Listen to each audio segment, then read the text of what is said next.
half ago, and I put it off, and now just in studying for these couple of weeks here, I kind of wish we had dug into this book.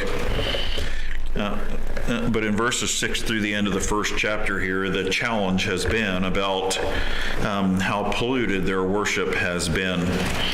And you cannot study these verses without realizing the emptiness of the ritual that has invaded the nation of Israel. And the shame of it is when you put this in perspective, this is getting ready to enter the 400 silent years where God doesn't speak to them. And then you have the coming of Jesus Christ. You would think that you could take this empty worship and transplant it and put it right into the time of Christ, because it's very fitting of what was going on with the Pharisees and Sadducees in that day. So when you think about that perspective, you think about how awful worship must have been for 400 how many years in the nation of Israel. And it's all because of the thing that Paul warns us in Philippians, that we lose sight of the prize of the high calling of God in Christ Jesus. And when we lose sight of that prize and we're not running towards it and we're not pressing towards it, then we tend to, like Isaiah says, all we like sheep have gone astray. And as soon as we start to stray, then our attention and our focus becomes on something else.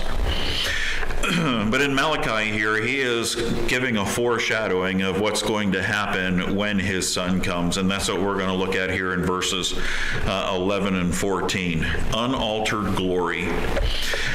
Sometimes it's discouraging when you read verses 6, 7, 8, 9, 10, 12, and 13, because you have this description of the awful, awful state of worship in Israel.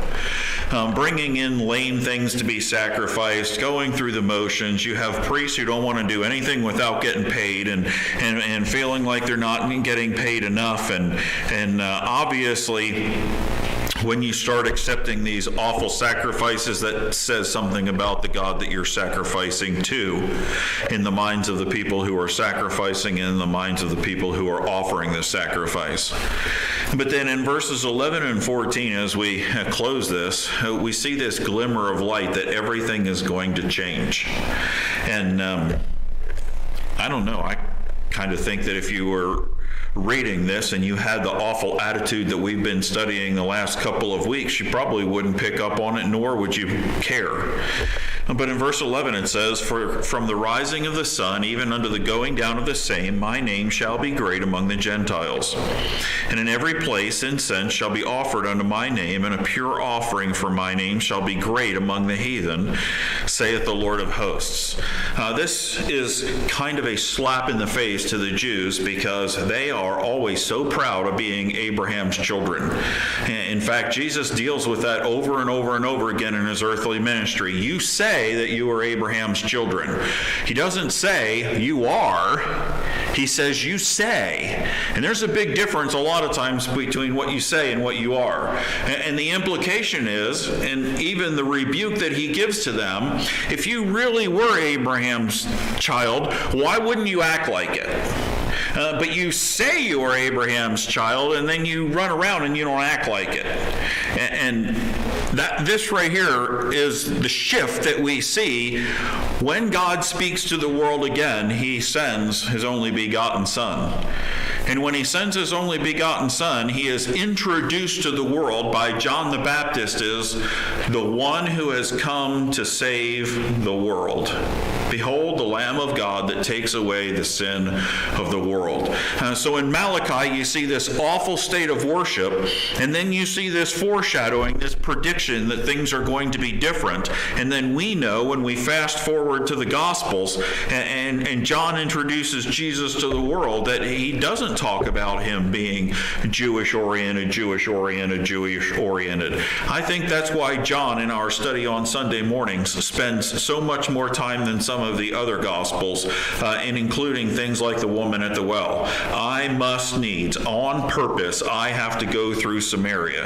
And the recognition and the acceptance that blows up a small church in that town of Sychar, and then you turn immediately and go back to where Jesus is used to being, and you think that he would be welcomed with arms, and everybody's holding him off at long distance.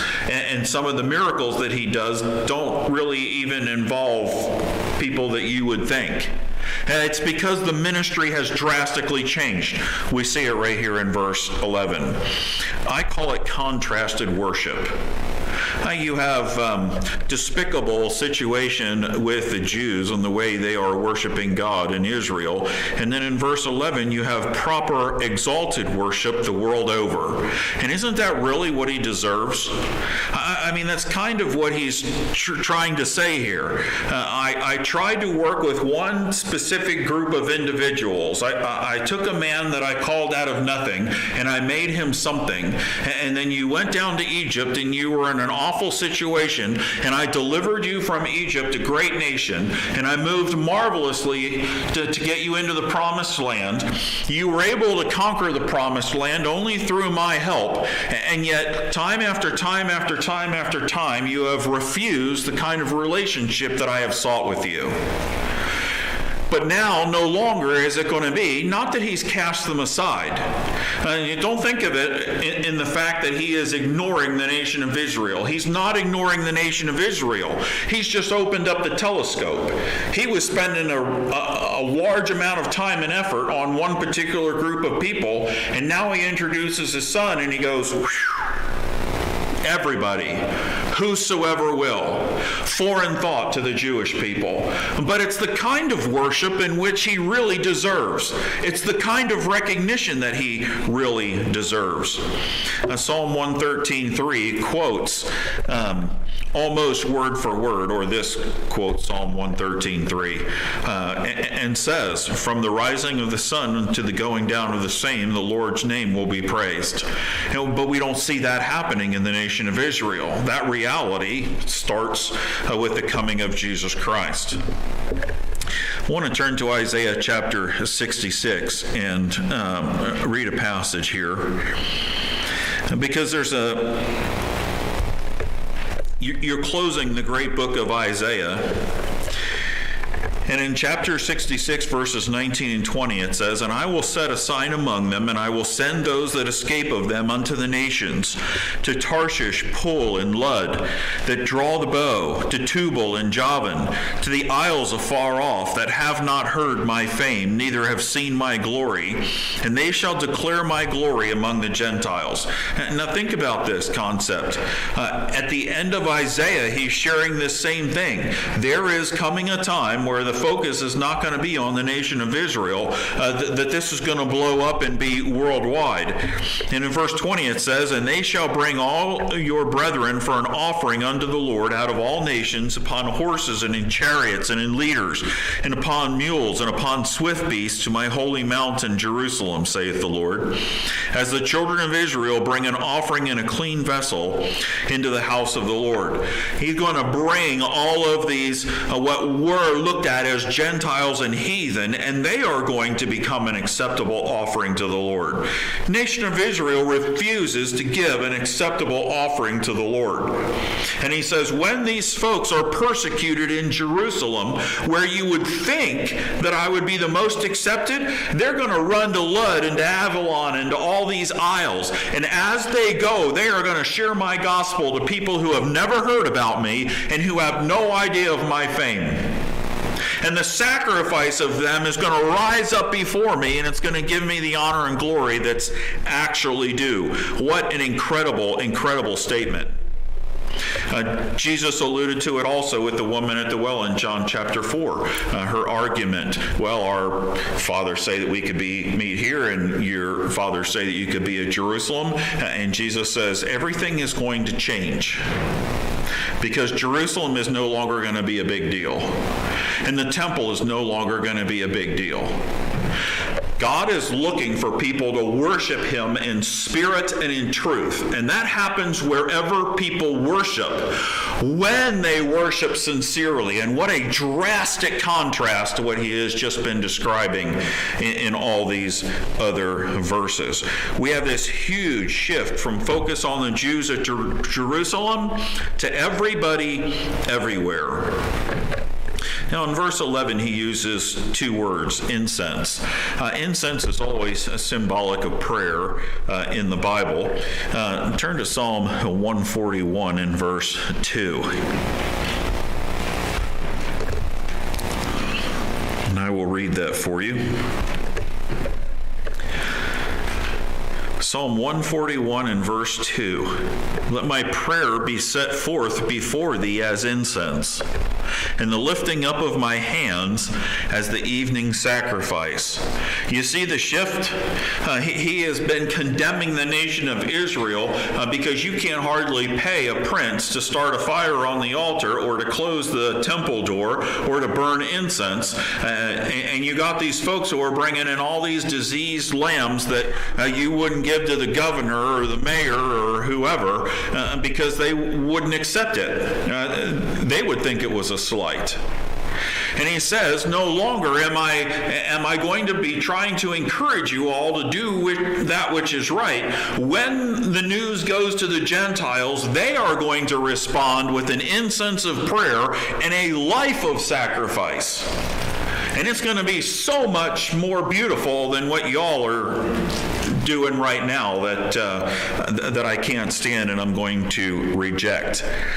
If you go to Revelation chapter 8, you might remember this from our study.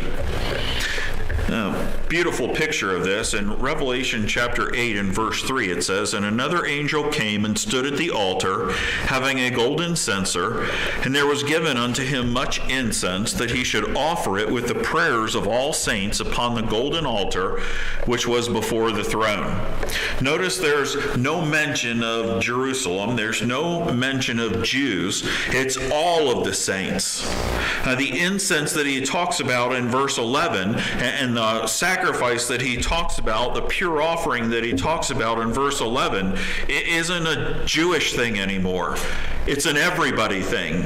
It's an everywhere thing. In other words, the privilege to come before the throne of grace directly without another man as a priest being the intermediary. And you say, well, how does that happen? Well, we'll get to that in a second. Now, the other phrase that he uses in verse 11 is pure offering, a pure offering. Were they bringing pure offerings? No. That's what the argument here is. Why do you insist on bringing these things to me? I ought to be so much more thought of in your eyes. But when you look at Psalm 51, there's a completely different offering that he would really like to have that would change the physical offering if they would do it. The sacrifices of God are a broken spirit, a broken and a contrite heart, O God, thou wilt not despise. Now listen, if the nation of Israel comes to the temple and they have a broken and contrite spirit when they get ready to offer, they're not bringing a lamb with a broken leg. They're not bringing a lamb that's, half starved to death and isn't going to barely make it. They're not coming with some second-rate offering. If the attitude is right, then the action is right. And so that's why we have such stark contrast here. You have the nation of Israel who has been privileged over and over and over again for hundreds of years, and yet they refuse to respect God and to treat him the way he ought to be treated. And he said, you do realize that I am going to broaden this thing and I am going to reach the whole world through the one true acceptable sacrifice. And when I do, the sacrifice I'm looking for is a broken and a contrite spirit, and that's going to happen all over the place. In Hebrews chapter 13, it'll be a while before we get there in our study. But in Hebrews chapter 13, verses 15 and 16, it says, By him, therefore, let us offer the sacrifice of praise to God continually. That is the fruit of our lips, giving thanks to his name. But to do good and to communicate, forget not. For with such sacrifices God is well pleased. He rejected their pitiful lambs that they were bringing to the temple. How much better does he appreciate nowadays a sacrifice that is good and acceptable in his sight? You say, well, I have never taken a lamb to Faith Bible Church and offered it out on the front porch. I'm glad you haven't. Please don't. It's not what he desires. It's not at all what he desires. What it says here is to do good and to communicate. In other words, Spread the gospel. Share with others. Be invested in each other's lives. Building unity of Jesus Christ. That's the acceptable offering that he's looking for. In 1 Peter 2:12, he says, good works are an acceptable sacrifice. It doesn't have anything to do with earning his favor in salvation. The good works are supposed to come after salvation. All of these things are made possible by the perfect, spotless Lamb that was sacrificed without blemish once for all. There's going to be a temple again. We know that. And we know that at the beginning of the tribulation period, they're going to rebuild the temple. They're going to start all the sacrificial system again. The Jews are going to be really happy that everything is back the way it was. They're going to be looking for their Messiah to come, and the Antichrist is going to go in there, and the abomination of desecration is going to happen and just absolutely destroy their hopes. But it's unnecessary, because it's not necessary anymore for another lamb or another ox to die for the sin of mankind. All those oxen and all those lambs that were sacrificed beforehand were supposed to point people to Jesus Christ, who is coming, who was once and for all going to take away the sin of mankind. And so even though they rebuild the temple, and even though they rebuild the altar, and even though they have priests in there that are going to be sacrificing, it's not necessary. They'll build it just like they built it in Solomon's day. They're going to hang the division between the holy place and the Holy of Holies. And it's not necessary. Because when his sacrifice was accepted on Calvary, that curtain was rent in two for a reason. There was no longer that division between God and man. Now we have direct access to him. And the warning that's going to go on here is we need to make sure that we don't fall into the same thing that the nation of Israel did, where our worship becomes bland and false. Look at verse 14. In verse 14 of Malachi chapter 1, we have this continual warning at the beginning of the verse here. But cursed be the deceiver which hath in his flock a male, and voweth and sacrificeth unto the Lord a corrupt thing. You say, what's the continual warning here? The attitude and the consequences. The attitude is this person is a deceiver. You look up this Hebrew word, it means to defraud. You don't defraud someone by accident. You defraud someone on purpose. The word sometimes is translated treacherous. It's also translated to conspire, to be subtle. Okay, so it's not like this was done without understanding what was going on. It's not like this was an accident or this was an oversight. This is an intentional thing. But cursed be the person who intentionally attempts to deceive God in their religion. Now, if you are intentionally corrupting worship, there are some things that are true. Number one, you can deceive yourself. Well, we have that warning in James, right? You need to be careful, because you could deceive yourself. And if you deceive yourself, you have convinced yourself that one way is a good way, and it's not at all a good way. And if you are intentionally corrupting worship, then you can deceive yourself into thinking that you're doing good. Not to pick on any one religion, but think about the Roman Catholic Church. You should live a certain way if you want your good to outweigh your bad. Well, you have all these people who aren't doing it. Okay, well then here's how you can make up for it. You can go and say how many Hail Marys. You can go into a confessional and tell this priest how bad boy you've been this last week or month or year or whatever since your last confession. But then there are people who don't even want to do that because that's too hard. So how do you get a good Catholic into heaven if they're shot or in a car accident or in war and they're about to die and they don't have time to to do enough good to start, well, then you administer the last rites. You put this thing on, you give all this stuff, you say these certain things, you get them to confess. You see the game that gets played here? The standard starts up here, but there aren't a whole lot of people who want to keep up that standard. And so then it jumps down to here, and then it jumps down to here, and then it jumps down to here. And then you have the people who die, and their family members are like, I wasn't a very good person when they were alive, and so we're going to go out here in the cemetery, and we're going to light these candles all night long, and we're going to burn them until I die so we can get Grandpappy out of purgatory and into heaven. There's got to keep being some way that we can manipulate and deceive everybody into thinking that this person who lived their life their own way and wanted to have nothing to do with God, there's got to be some way that they're not held accountable and that you can do something. So let's send them to purgatory, and if we do this and this and this and this, they didn't get themselves out of purgatory, but we will. Seriously?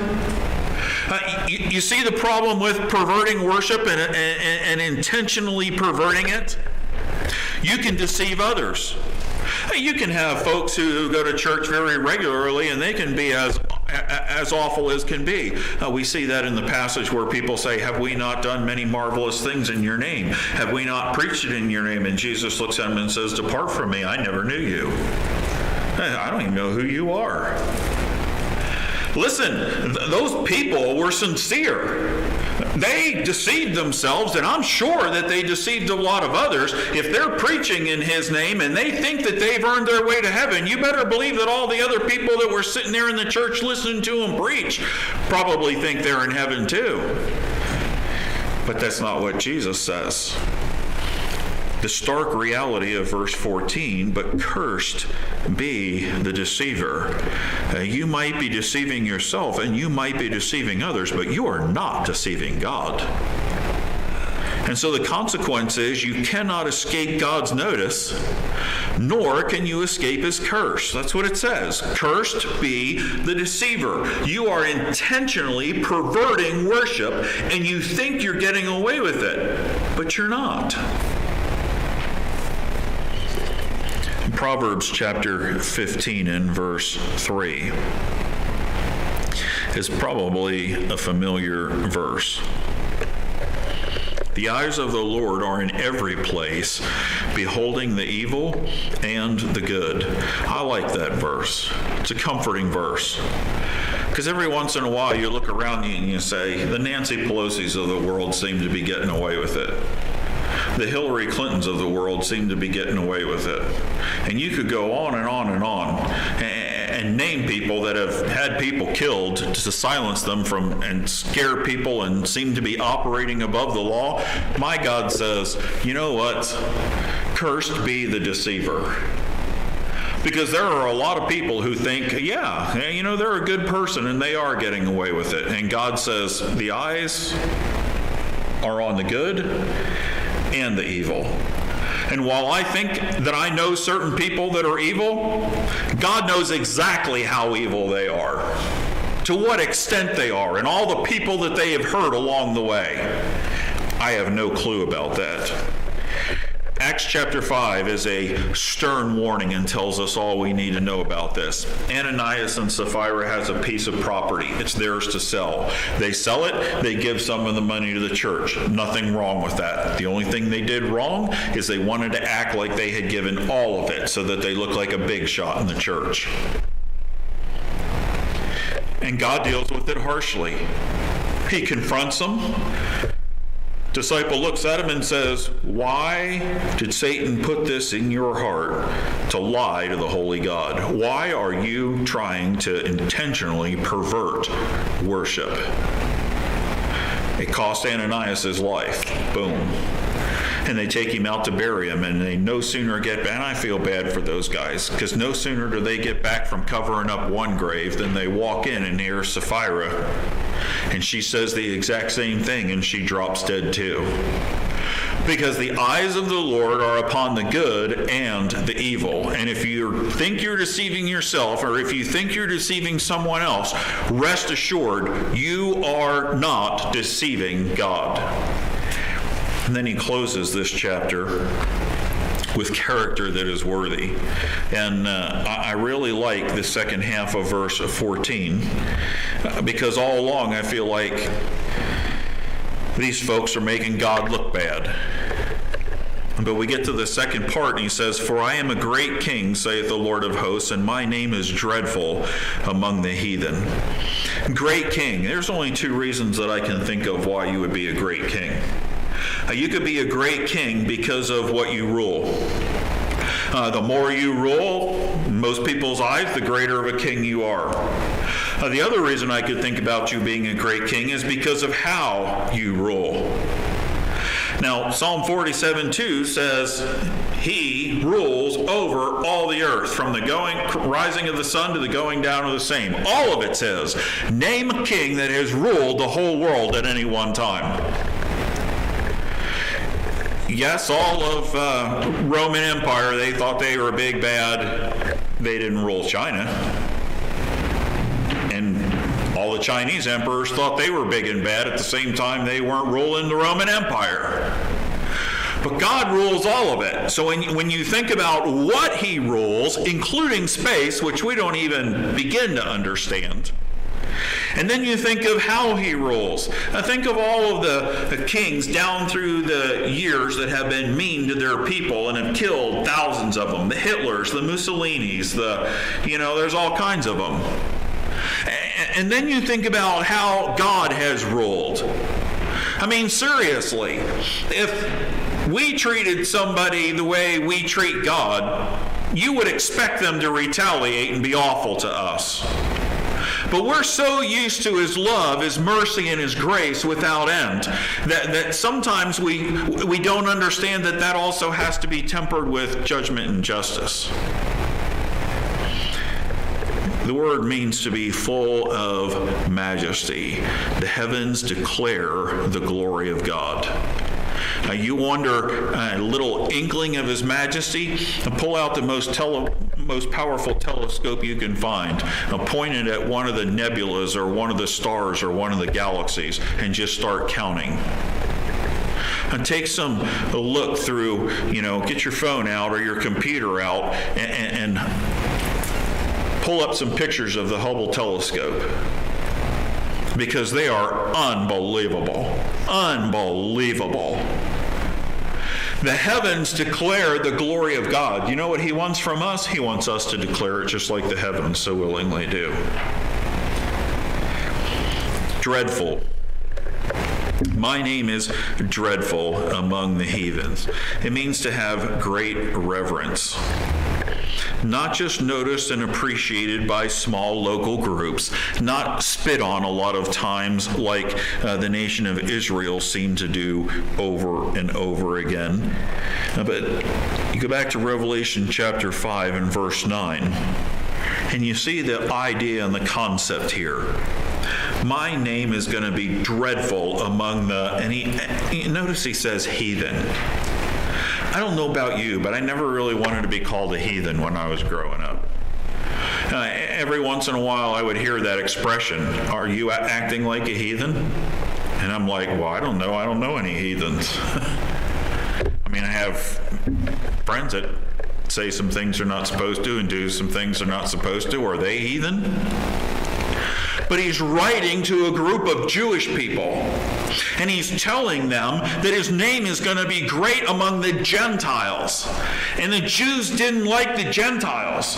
And so as he closes this section, he says, "And my name is going to be dreadful among the heathen." Yes, I know how you look down on them and you can't stand them, but do you understand that they are going to have incredible reverence for me that you never gave me? That's the implication.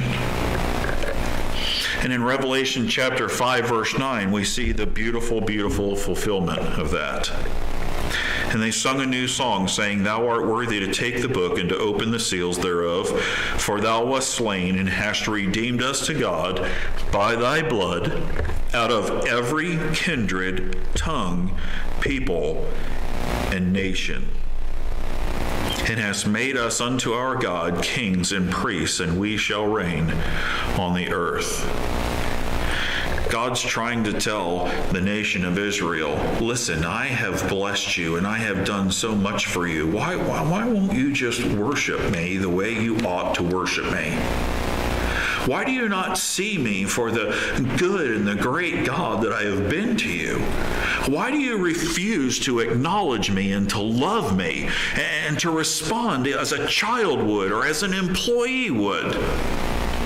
Why do you insult me with your sacrifices instead of lifting me up before everybody with your sacrifices?